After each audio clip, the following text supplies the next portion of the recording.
विक्रम आणि देवयानी यांना एकत्र आणण्यासाठी तुम्ही जर मदत केली हे आम्हाला समजलं तर आमच्या रागापासून मात्र तुम्हाला कुणीही वाचू शकणार नाही।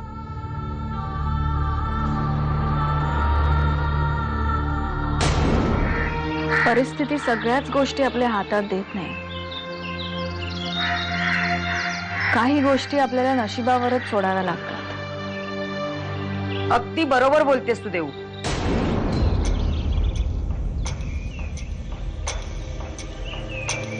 म्हणजे बघ ना, आज विक्रमशी तुझं लग्न ठरलंय, पण राजघराण्याची सून होण्याचं तुझ्या नशिबात नाही।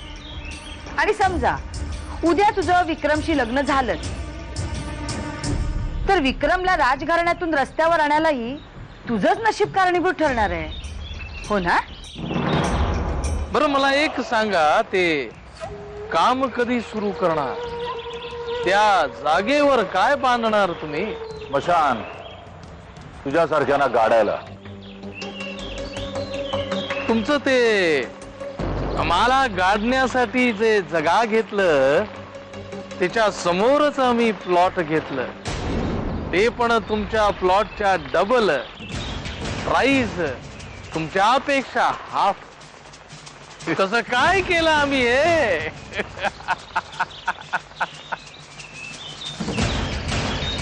हुशारी हो, डोकं फक्त इमोशनल नाही, डोकं वापरून सौदा केला आम्ही। सौदा सौदा व्यापारी करतात लिंगप्पा, दलाल नाही। खरं तर आपण आता लग्नाची तयारी करायला हवी। अच्छा, हे खरं तर आम्ही त्याचसाठी तुला इथे बोलवलंय। म्हणजे सरप्राईज। सांग ना। डोळे बंद कर ना। डोळे बंद? आमच्यावर विश्वास ठेव, डोळे बंद कर।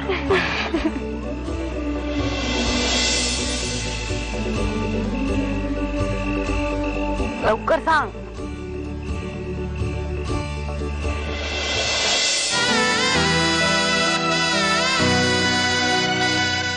आता उघड।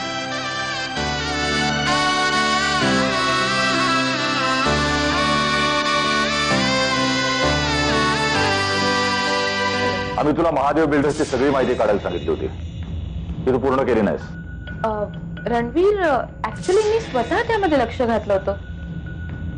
माझा विश्वास बसत नाही की ती माहिती अपूर्ण असेल। तसं असेल तर आपण बिडिंग मध्ये जिंकलेल्या जागेच्या शेजारचा प्लॉट लिंगप्पाने कसा काय विकत घेतला आणि त्याची माहिती फाईल मध्ये कशी नाही? एकतर तुझे सोर्सेस रिलायबल नाहीत किंवा तुझ्या कामात पूर्वीचा प्रामाणिकपणा राहिलेला नाही। रणवीर, तुम्ही माझ्यावर संशय घेताय? नाही, फक्त या कामासाठी तू आपले सोर्सेस बदलावेत एवढीच आमची इच्छा आहे। कोणत्याही परिस्थितीत आम्हाला लिंगप्पा आमच्यापेक्षा मोठा झालेला चालणार नाही। त्याच्या हालचालीची माहिती वेळोवेळी आम्हाला मिळाली पाहिजे। आई, मी तुझी काळजी समजू शकते, पण आई, तूच जर असं वागलीस तर कसं होईल? हे लग्न झालं तर देवच्या भविष्यात काय वाढून ठेवलंय ते मला दिसतंय। मग माझ्याच हाताने मी माझ्या मुलीला दुःखाच्या काही कशी लोटू? कठीण आहे फार।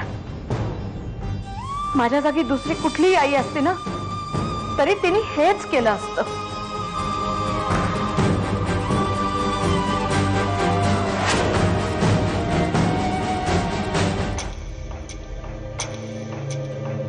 विक्रमादित्य,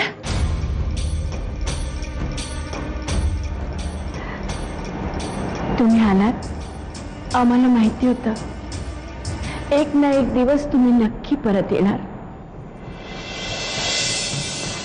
आता आम्ही तुम्हाला कुठेही पाठवणार नाही।